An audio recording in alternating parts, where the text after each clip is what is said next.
hold music. You want to avoid it, and so do your customers. So say goodbye to hold music and hello to faster, smarter support with Salesforce. Make service more personal and agents more productive using built-in trusted AI. Then watch costs and wait times drop and satisfaction soar. Support customers in a whole new way with Service GPT. Learn how at salesforce.com/servicegpt.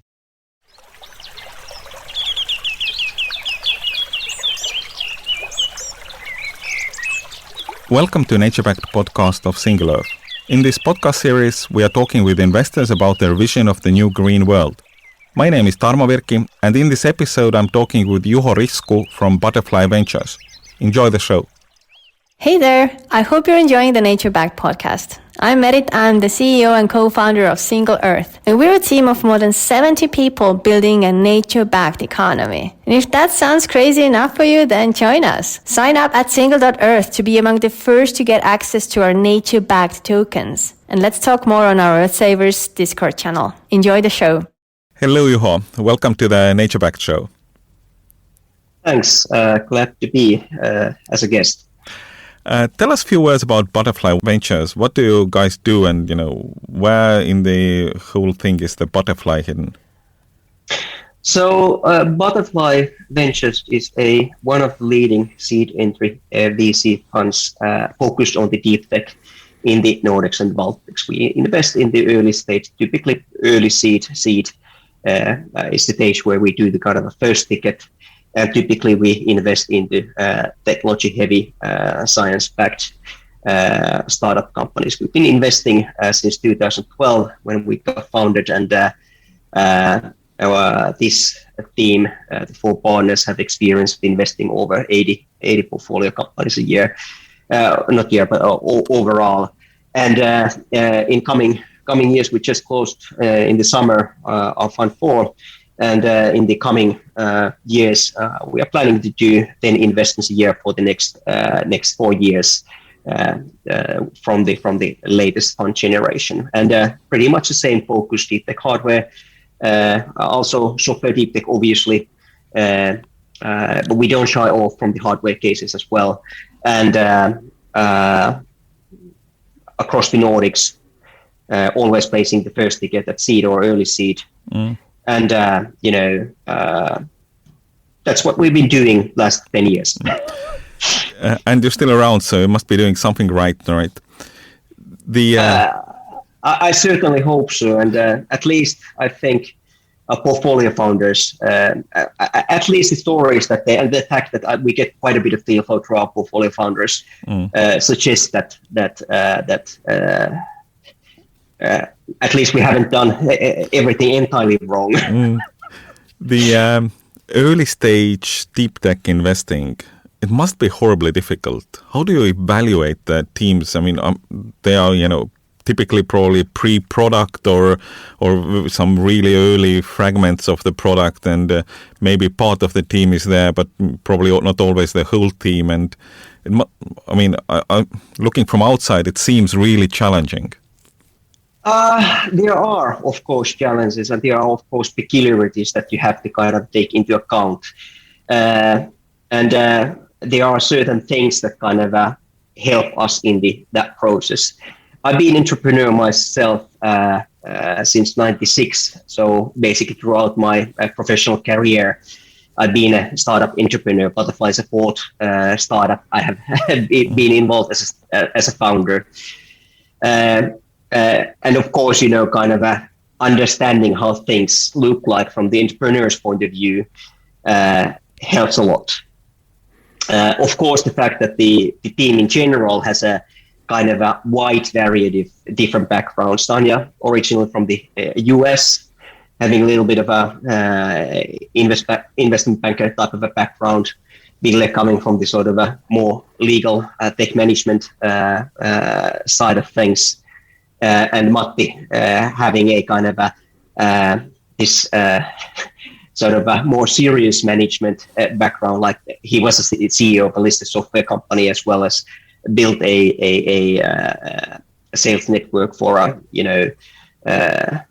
I don't know, maybe 30, 40 some countries. and has been kind of managing an actual factory even. So of course the diversity of the team helps as well.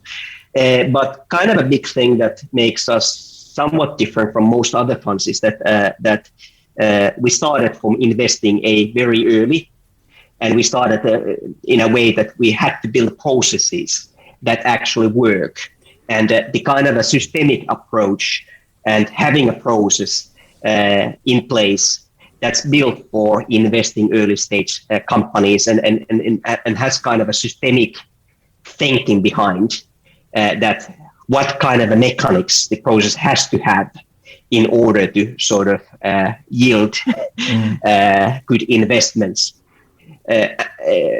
Also make big difference on the other hand from the quality point of view, and I mean quality of the coaching as well as the kind of investment decision making, but also kind of the efficiency point of view, and what are the kind of a transaction costs on this early stage. I mean, typical entry ticket can be as small as 100,000. So you can't spend 50,000 on transaction costs, or at least it doesn't make sense from the startup point of view. So we've kind of built these mechanics that make us quite efficient and quite to the point, and we always try to kind of take good care of that we are not a obstacle for us for the entrepreneurs either, and we like to kind of and that's also coming from the sort of the entrepreneurial background that I actually did my master's thesis from the venture capitalist founder entrepreneur relationships and what makes it effective from the also kind of economic performance point of view. And the quality of relationship was one of the kind of a key denominators, trust being one of the key points. So that's one of the things that also we try to kind of, I mean, there are these process, team diversity type of things, backgrounds, as well as this kind of more, let's say, investment or collaboration philosophy type of things that I think are part of the mix. Yeah. Founded 10 years ago in Oulu, of all places. I'm sure, I think 85 to 90% of our listeners are in the United States, and Oulu doesn't say much to them. We can reveal it's close to the polar circle. Santa Claus lives nearby. But what's the phenomenon of Oulu all about? Lots of gifts from the Santa Claus. No, not really. No, not really. So Butterfly was founded originally in 2012, and at the time Nokia was going through a huge transition of kind of a downsizing and so forth. And it's interesting, Oulu has always been a kind of a big science center, hard science, there's a big university, big government research facility. And it has always been kind of this kind of a tech center in Finland. And I mean, even among the Nordics, particularly when it comes to wireless communications, it has had a kind of its role. And Nokia had huge development sites, several development sites in Oulu. And this downsizing meant that suddenly there was lots of talent available, not just from the Nokia, but also kind of industries close to Nokia. And if you look at the kind of how startups got founded, there was a period before Nokia became big that there were startups popping up in the region. And then Nokia sucked in all the talent. And after that, again, lots of startups popping up. The city of Oulu, which was the LP in our first fund, kind of saw the problem that, okay, now we have to do something and take a good catch of this talent. We were actually originally as a Butterfly building an accelerator at that time. But we ended up winning the bid for run the fund over there. And that's how we got started. And that's how kind of our first fund, the Nordic startup funds, got started. And how I kind of ended up. It's a kind of a lucky strike, end of my, kind of a story of my life. For many of in that respect, yeah. from many of us. The Oulu, Nokia technology investments, is there any kind of big startups or the successful startup examples out of Oulu? Is Aura is more recent one. Aura is originally from Oulu. There are several others like Polar originally was an Oulu-based startup. I don't know if people anymore recognize JOT Automation. That was originally in Oulu. And if I'm not, now I might be kind of mistaken or even remembering something wrong, but if people remember IRC, this internet chat protocol, so Oulu had its role on that one as well. I mean, there are certainly some.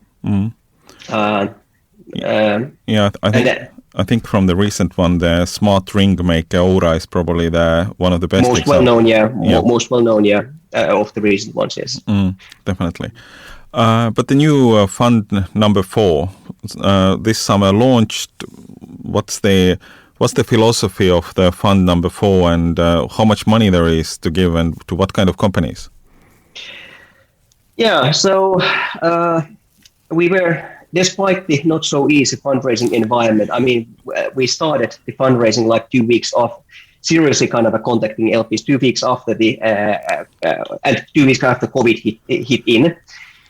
And when, the puzzle pieces started to be in place, then this Ukrainian war started. But still, we managed to put together quite good first closing of 47 million. Original target was 35 million. And now we got the kind of a 47 million. So that's where we stand at the moment. The overall the target size of the fund is 100. And it's capped at 120 million. So we don't want to take more than 120 even if that would happen. And the kind of we are pretty much continuing what we have been doing so far. So we like the kind of these intersections of hardware, software, and science. So those kind of surfaces where these three meet are the kind of most interesting for us. I mean, it can be an entirely purely software case. I'm not saying that, but then there's usually a science component, or some kind of a direct relation, or something that it enables on the hardware side, and vice versa. It can be a pure hardware case, but then there would be probably a kind of a heavy science component. And one of the reasons why, if we look at the kind of value drivers that are driving the value generation at this very, very point, the kind of a big mega trends, there are kind of three major ones that we feel that are kind of more significant than the others. One of these is addressing the climate crisis. That definitely there's trillions of value to be made. Another one relates to kind of a demographic change and the particularly the aging populations that's been driving the health tech genre. And the third big one is somewhat related to this climate crisis related things, but it's the rapid urbanization that still continues quite a bit. And those are the kind of megatrend challenges that we try to address with our investment work. However, these challenges are such that you can't really address a challenge without having a kind of some science component or some hardware component. I mean, yet another CRM doesn't do the trick. I mean, definitely there's a big software component. I mean, most of our cases have a big software component. Actually, it might be the kind of a value driver, or how do we make a value? And quite often, hardware cases have a lot to learn from the kind of software business models. That's not to say that the software wouldn't be a big component, but many of these challenges are just such that you need direct something to sort of directly attached to this world, not just the software. And I mean, there are lots of other megatrends. I mean, this more serious stuff has become a bit easier. The work these days is not that you have to go and fabricate a new type of a chip from the ground up and invest 100 million or billion to the chip facility, except perhaps quantum computing. So overall, this kind of serious stuff has become a bit more easier, a bit more software-like to develop. I'm not saying that development costs wouldn't be still kind of a bit more expensive than software, but the kind of a cost of getting to MVP has significantly gone lower. And the another big thing is that at the same time, kind of this pure game SaaS is perhaps not so easy as it used to be. The competition is much harsher. There's typically this at the scale-up phase, the customer acquisition cost is the major hurdle in scaling up. So the kind of this balance of capital efficiency is not anymore so obvious. So we actually did an analysis of maybe 500 unicorn startups, and the interesting thing that the kind of return multiple curves are quite similar between Deeptech hardware and software. With only one interesting exception, which is that excess of 20 multiples are more likely, actually much more likely in Deeptech and hardware, which was quite surprising. I mean, of course, there are big differences in sample size and so forth. So, it's not necessary to claim that Deeptech and hardware is more capital efficient. Just that the point being that bigger hits there. Yeah, and I mean, the point being that it matters more which company and what kind of company than whether it's software, Deeptech, or hardware. So that's maybe the kind of a main point. But yeah, it's kind of you're not kind of shy of hardware as a fund. For sure, we are not. But any kind of good explanations why you found kind of more unicorns among and the bigger multiples in the Deeptech side? I mean, I can't think of anything else except the customer acquisition cost. Okay, interesting. And the competition. Really, the kind of the biggest difference has to be somehow related to the scale-up phase, because that's typically both in software and hardware where the kind of most money goes in. And behind that, I think there might be things like better lock-in, like you don't have to compete as hard if there's a little bit of barrier of entry, either through the kind of having a solid tech patents and such that prevents others from coming in at similar cost structure or whatever, or and gives a little bit of protection, or that there is a cost involved. You already have invested into the piece of hardware that you have kind of gotten stuck with, and it's of course a lot harder to sort of change that and the piece of software together than just a piece of software only.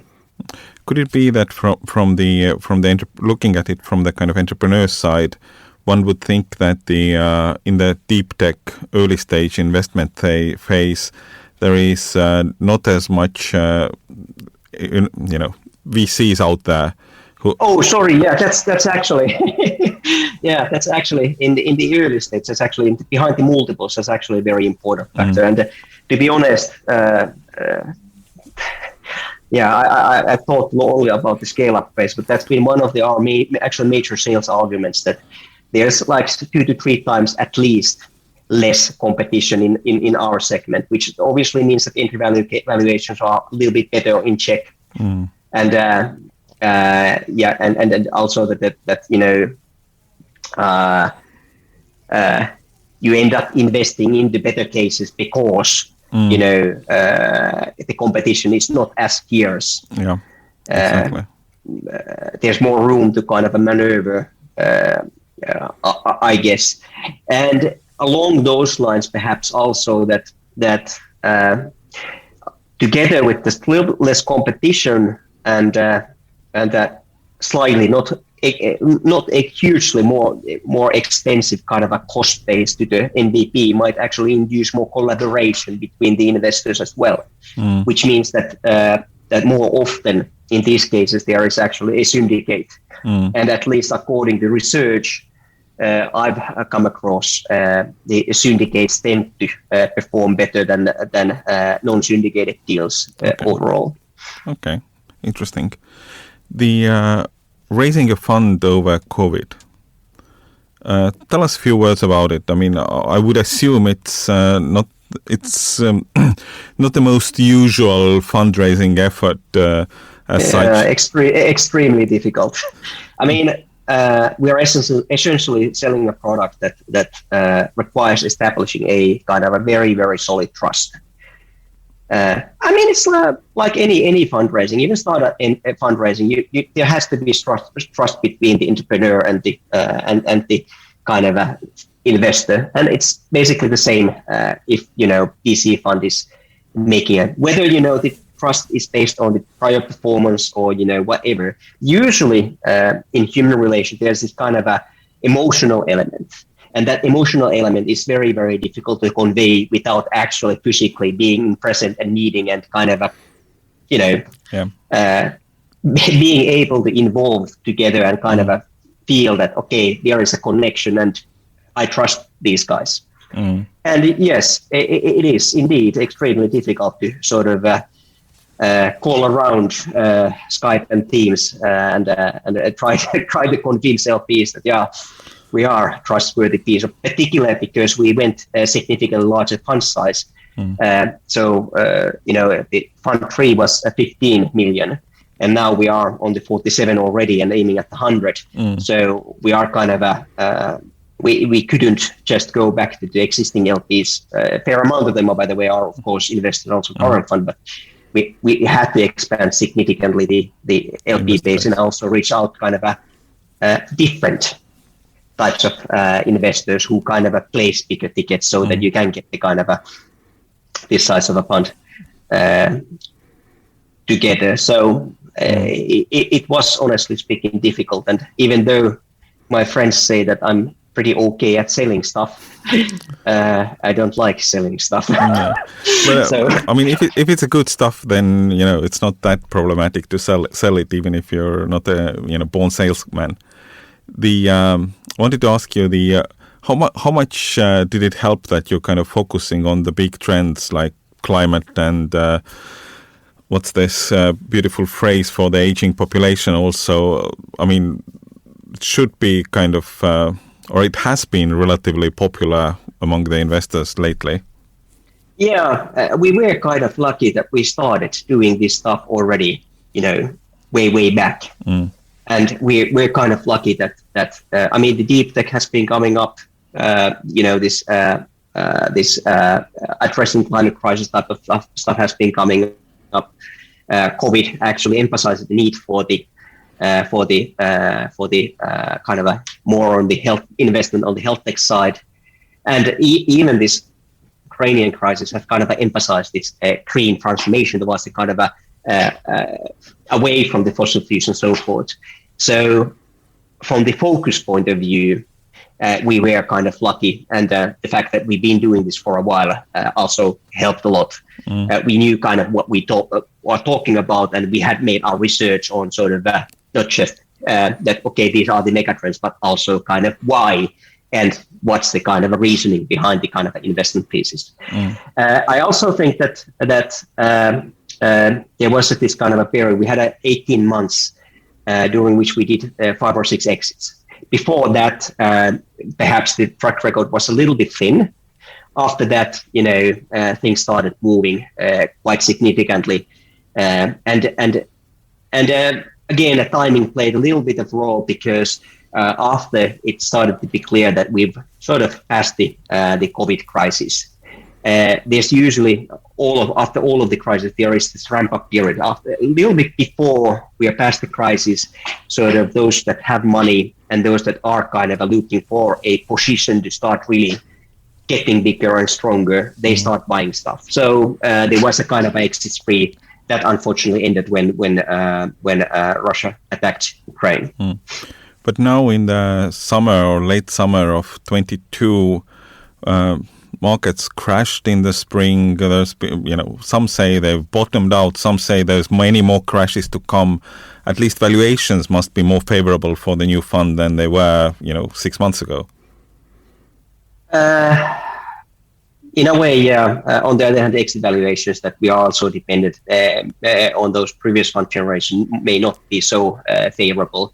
And honestly speaking, as we are so going after so early companies, the entry valuations have never been so kind of a volatile or dependent on this kind of a crisis, because always venture capital is a kind of an industry that thrives throughout the crisis, because the crisis is always an opportunity. So the effect and the stage and the fact that nature of the industry is kind of taking advantage of crisis type means that entry valuations perhaps haven't changed that much. The bigger thing is that in the Nordics, traditionally, the entry valuations have been reasonable. And you can see it, like, for example, in the statistics, if you look at the kind of absolute value that Nordic unicorns generates, double the UK and maybe 9 times Israel. So, which is largely explained the kind of reasonable entry valuations, as well as kind of a solid ecosystem overall. So it's quite interesting that we managed to kind of not go too high on the entry valuation. Obviously, the later stage deals like this late seed A round and B rounds are more dependent on those valuations, and those we expect to see a little bit lower valuations. But again, as we always enter at the seed, that's maybe less of an issue. Or question. I mean, of course, we'd like to buy cheaper, but on the other hand, the cap table needs to stay healthy as well, and you need to kind of fulfill the financing requirements of getting to a certain point with the healthy cap table. So it's quite a complicated question. Basically, the industry thrives from the crisis, and one of your key focus areas is climate, which is getting into, how would I say, very, very steep crisis, or how does these two things combine? Well, it's a extremely good opportunity, to be honest. I mean, if we look at the situation before the Ukrainian war, it was already very obvious that there is a huge crisis that needs to be addressed. That's a kind of a social purpose of the venture capital, to address kind of a crisis that, and change the structures that the change doesn't change otherwise. And now we have this unfortunate war, which basically means that at least in the Europe and US, the kind of this transformation from the fossil dependence, particularly in Europe, it has accelerated at least 2 to 3 years from the very fast pace that it was. So I'm actually expecting that there's going to be happening a lot more than we actually understand at this very moment. But typically, not being an expert in the energy industry, my view or take on the energy projects are that they always take very long time. Nuclear power plant was built in Finland in, what was it, 30 years project, or? Yeah, that's if I'm not mistaken, it was at one point the most expensive structure human has ever built anywhere. The upcoming fusion reactor currently probably is a bit bigger, but there was a point in time that it was the most expensive structure. So maybe that's not the good example. And of course, being a VC, you can't go into everything. So you have to be a bit conscious on sort of what is capital efficient and what is kind of has a reasonable time frame from 10-year fund structure. But we have others, like one of our portfolio companies, SpinDrive, is a good example. They do magnetic levitating bearings for high-speed machinery, and they can take a significant amount of off from the energy consumption. and they've been kind of racking new customers like very, very fast, almost, every month there is a new customer. And they had a very solid science base from kind of a universe science base. So the kind of a basic research was already kind of done when the company started founded, and they were extremely good founders. So obviously, that's a bit different. Okay, they have a still hardware component, yes, but again, the savings are quite significant, and it's not super complicated to sort of implement on the ground. So there are examples of. Yes, but they sound still like, on a bigger picture, they sound like solving small part of the problem, even though they are getting continuously new clients. Well, think of taking 10% of all the turbo blowers and the energy consumption, all the turbo blowers and all the kind of high-speed machinery, almost all of the machined parts, or the paper or cardboard, or food industry. It's a billions to be made on that particular industry alone, on magnetic bearings, and that's okay. It's not like we're not solving the spin drive is not solving all of the energy storage needs. But if you take off a 10% of a significant kind of industrial energy consumption, then that's already big. Yes, it's massive. No doubt there. But thinking about the Europe's problem of energy without natural gas, and the small part which has been coming from oil from Russia, how do we solve the Europe's energy challenge? I'm sure there is a lot of potential for the investors in that. Definitely, and I mean, it's when emphasizing swing right, it wasn't to sort of say that there's just one solution. My point being that there's I don't know, maybe a trillion or 4 trillion or something of value to be split, and so there can be $1 billion industry exactly within that domain alone.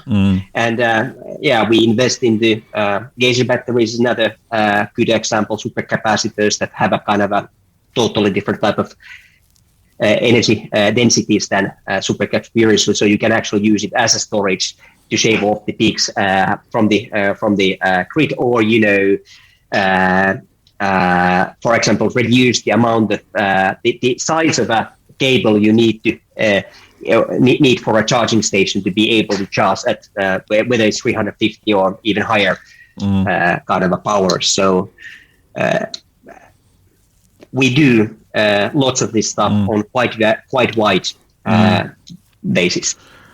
If starting to slowly wrap up, if you look at the kind of the area of Nordics and Baltics you're investing in, how does it compare in this deep tech sector, compared to the rest of the world? That's actually interesting. I mean, most of the unicorns from the Nordics and Baltics have been these more digital unicorns. However, if you look at the kind of a science ecosystem, all of the Nordic countries typically rank at top 10, if not top 10, top 15. So there's a huge throughput on this sort of this deep tech science type of things, and there's quite a large chunk also that's is precisely focused on the kind of these clean and health type of things. And it probably comes from this Nordic tradition. We have had this open market electricity network between the countries for a long time, and we have had lots of kind of industrial development in general, and research and development on the industrial side of things as well. So I'd say that's kind of a hidden gem or not so well-known fact from the Nordics that the science throughput is extraordinarily dense, and it's not just few capital areas. It's spread quite widely across different universities. Places like Oulu. Yeah, Oulu, Lappeenranta, or Trondheim or whatever. So there's a kind of a not just single university or just the capital universities, but there's a lot of, and that's maybe because Nordic countries have long been kind of quite equal.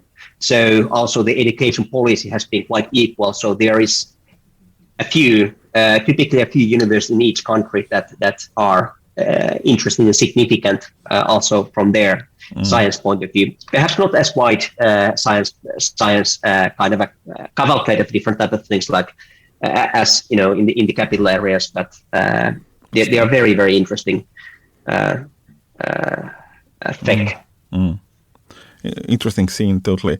Do we actually have any deep tech unicorns in Nordics? I think we do. Whenever there's a kind of a name question, that's my problem, because I have 2-byte name memory. Yeah. One in, one out, and then haha, what do I do? I'm really bad at remembering names, and this is. Let me think of. In Estonia, we have one upcoming, which has been near becoming a unicorn for a while, the Skeleton Technologies. Yeah, Skeleton was one of that I was thinking, but it's not yet. It's not yet, at least officially, no. Yeah. I think one of my VC friends mentioned that already years back, was there a company called Nordic Semiconductor, and they, at some point, maybe even today, are unicorn. Northvolt, okay, it's not maybe so science-backed, but okay. Is Einride? Sorry? Einride, this electrical trucks company out of Sweden. Yeah, that's by the way a new one. Yeah, that's true. I probably bumped into that. They claim to be a unicorn. I wouldn't be surprised. Yeah.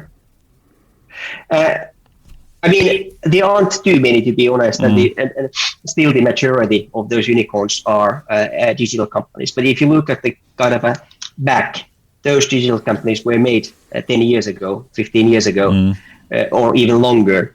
And I think there are quite a few in the making at this very moment. Exactly, and I think in the Nordics we've seen a lot where these digital unicorns have brought in capital to the area, and at least some of that capital has gone to the deep tech startups.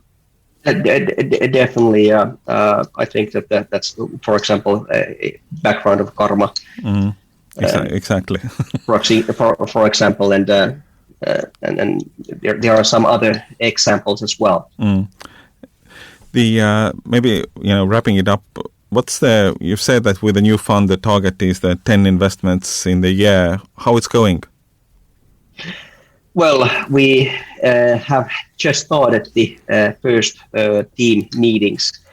I think the first 10-15 have been so far scheduled, and I think 2 or 3 we have already had after the first closing. And personally, I'd like to get somewhere around 20 before making the kind of first decisions, because part of the process actually is that we try to kind of rank the companies into the top 3. So in general, the kind of a system assumes that, for example, I typically meet 300 companies a year, and my colleagues obviously do their share.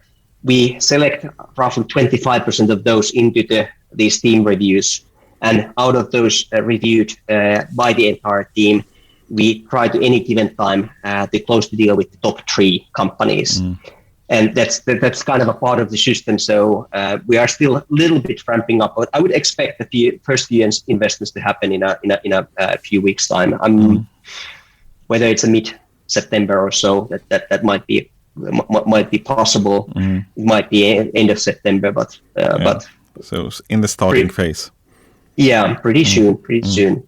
And typically then right before, the industry is also so that there's lots happening right before Christmas, right before Midsummer Day.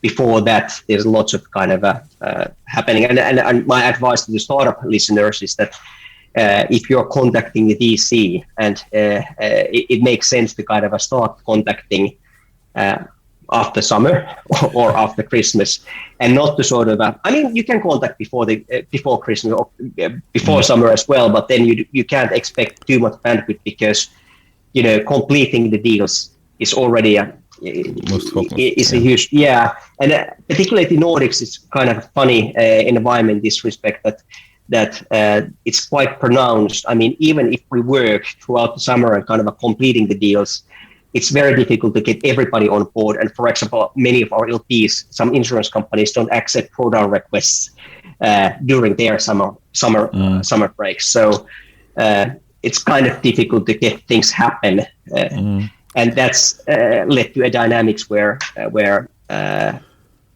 it kind of has this wave right before these holiday seasons.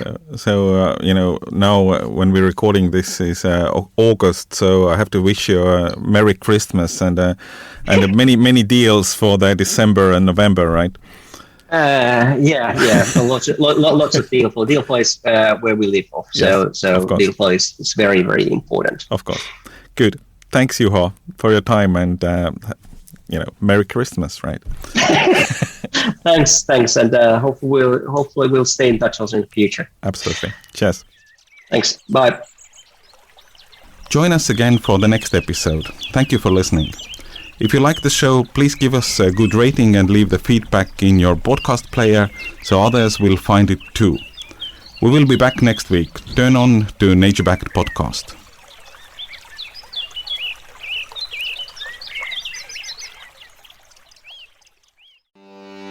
Are you ready to write? Are you ready to become a published writer?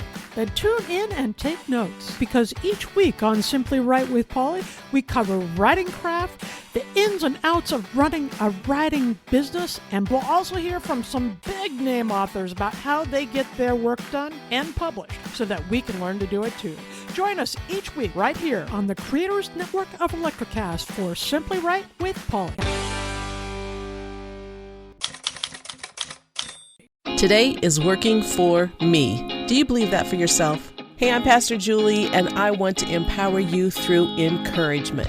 Inviting you to my podcast, Big Truth Encouragement, where I unpack living a faith-filled life. I created my podcast for the ladies, but gentlemen, you'll gain something too. So I invite you to listen to Big Truth Encouragement on Electrocast and any platform where you listen to your podcast. Electrocast.